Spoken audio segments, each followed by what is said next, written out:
So, I don't know if you noticed, but Sentinel Chin is special.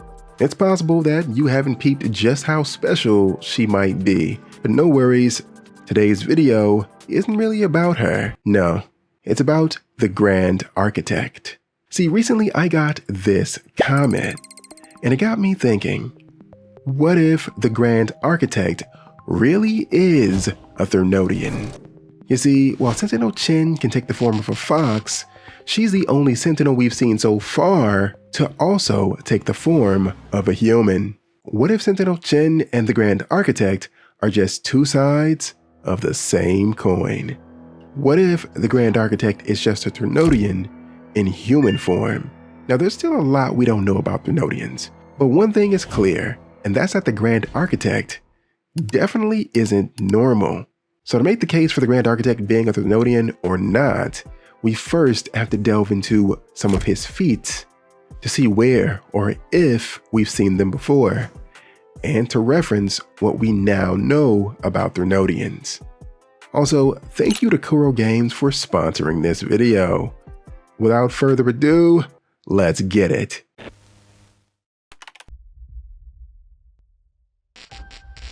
Among all the different stuff that make the Grand Architect special, three things stand out: long life, shapeshifting, and the ability to create life. Let's delve into the first one. Like Threnodians, the Grand Architect is exceptionally old. My guy is ancient, but how old is he? He's at the ripe old age of, well, we don't actually know. We have no idea how old the Grand Architect is, but in the main quest we get some important clues, and I've been peeping game and attempting to string together all the breadcrumbs that we now know. In Chapter 3, Act 3, we find out that there's someone named Wei Ying. Wei Ying was a researcher who existed before the Etheric Sea engulfed Solaris. And in Luke's segue, we discover that Wei Ying was actually one of the many faces of the Grand Architect. Now, we still don't know how old they are, but this tidbit of info means the Grand Architect is easily over 10,000 years old. In all likelihood, bro is probably older than that. He knows way too much about us. Oh, home sweet home. Your faraway home. The one you can never, ever go back to.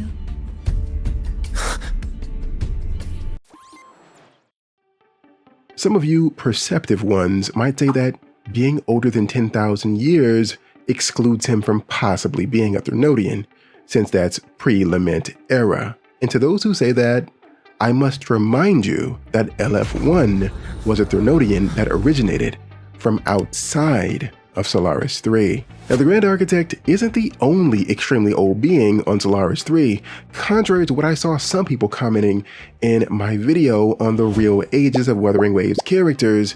Having an extended lifespan isn't something that just comes with being a resonator. Some resonators have this ability because of the unique properties of their specific resonance, but this isn't something that is extended to everyone.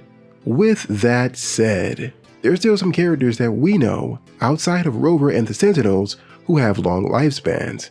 For example, Frolova's unique resonance power allows her to live for a long time, and it essentially has no end in sight. The Swan Paragon, Xingjiao, has been around for at least 200 years.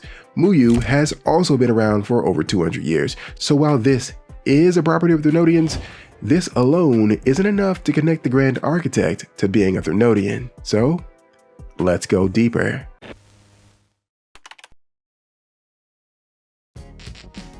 We've caught the Grand Architect switching the look up a couple times. He's been known to change forms and don many different appearances across time through shapeshifting.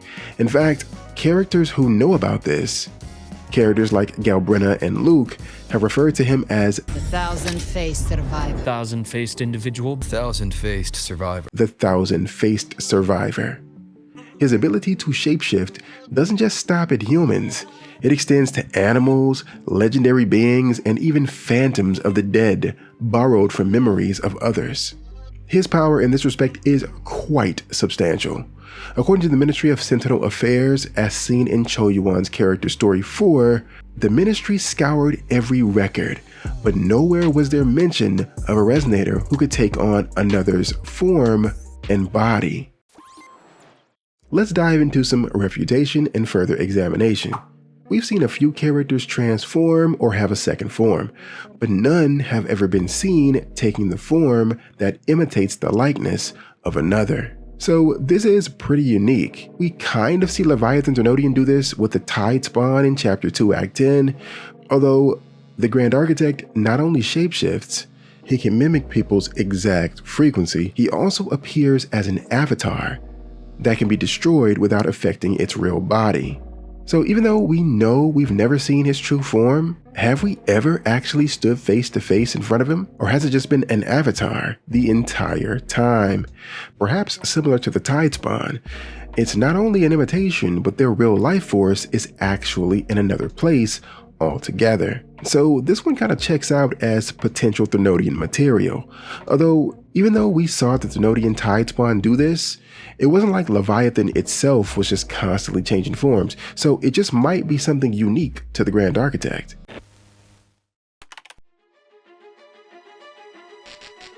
Now, among the many abilities that the Grand Architect seems to possess, there's one, to me, that seems like the ultimate power, and that's the ability to just create other beings. While Denia's segue makes it a bit ambiguous with the wording, Chapter 3 Act 5 main quest makes it clear that the Grand Architect created her. Not just that, but he said that if he made one Denia, he can make another and another, letting us know that this wasn't just some type of fluke or just him using the Leviathan's powers. This is something that he can just do. Speaking of Leviathan Threnodian, the Grand Architect says that's where he got the idea to create Denia. He got the idea from Leviathan's plan to create Mia. Leviathan created Mia to resonate with himself.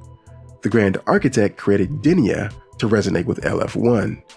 So it's clear that the Grand Architect possesses the core powers of Threnodians, or at least the powers of Leviathan when it comes down to creating humans. 2 out of 3 abilities we've seen so far are exclusive to Threnodians. Or is it? Because when you really think about it, didn't Cristofaro also do the same? Perhaps his process and methods were different in that his creations came from scripts, but did they not have awareness of the world around them and themselves? And as we've seen with Avidius, don't his creations also have free will, just like any other ordinary human?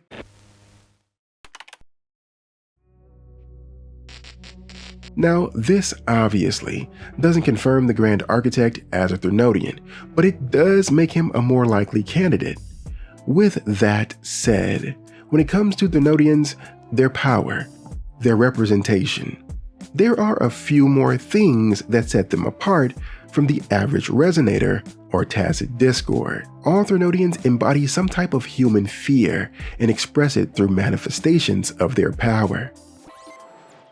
Ovathrax embodies man's fear of war and loss. Jinzhou was erected to stand as the front line against the looming threat of tacit discords in the region, and Jinzhou was a land established upon being hard fought. It's a region founded by Rover during his previous awakening after defeating the Crownless with the help of Jue in the Gorges of Spirits. And after this, the Midnight Rangers have always put their lives on the line to ensure the city's safety. No doubt there have been countless casualties over the years, and this manifests through Ovathrax's ability to create retroact rain, a power that displays phantoms of fallen warriors across the battlefield. Leviathan embodies man's fear of the sea. The devastation of storms, rogue waves, flipped boats, and those lost at sea. The island nation of Renacita and its belief system takes inspiration from Christianity. And with Christ being the divine, the Antichrist is not only just opposed to the divine, but it's in place of it. It is the corruption and perversion of what was once holy. Leviathan manifests this through the dark tide, sweeping over everything with a wave of corruption, replacing everything good and once sacred for its own corrupt purposes. LF1 embodies man's fear of erasure. To a civilization that is built around reaching the stars, knowledge is everything.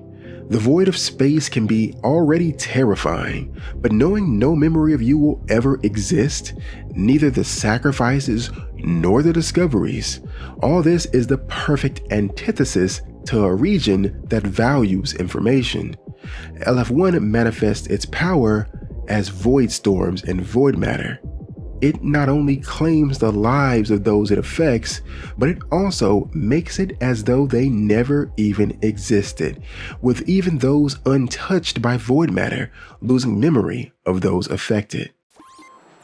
So if the Grand Architect were actually a Threnodian, there'd have to be some reoccurring theme that somehow manifests as a human fear expressed through its abilities. And since the Grand Architect has been not only present in just one region, he is one that seeks to unite all the forces of the Threnodians around the world. So he has been and probably will be everywhere. So with this said, maybe we can attribute an ever-present universal fear mankind has held across countries, across cultures, across time. The fear of strangers. Not knowing if the person standing in front of you actually means good or is an agent of deceit in disguise.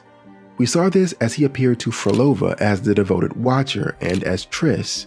He appeared to Rover and Galbrenna as Charon, to Anselm and Luke as a researcher at the reactor drive crash site, to Sigrika as Navora, to Hyuki as the lively woman, just to name a few. Knowledge of the Grand Architect and what he can do can invoke a level of uncertainty and fear to any person interacting with someone whom they aren't familiar. And based on what we know about his powers, maybe even someone who we are familiar with, you can still feel uncertain just knowing this person exists.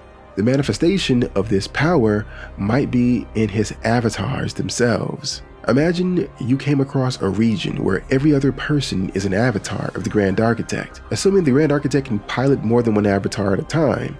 In this scenario, the Grand Architect would essentially be like a god, which, interestingly enough, actually matches with his title. The Grand Architect has been used in multiple religions and organizations in place of God, from Christianity to Hermeticism to Freemasonry to Gnosticism. Now, I'm not sure I'm convinced just yet that the Grand Architect is a Threnodian, but at the same time, it's definitely not impossible. But let me know your thoughts. Do you think the Grand Architect is a Threnodian? Do you think he could potentially be someone from Rover's homeland? I mean, there's a lot of possibilities, but I'm looking forward to hearing what you guys have to say in the comments down below. Anyways, folks, that is all I have for you guys today, and until next time, waves.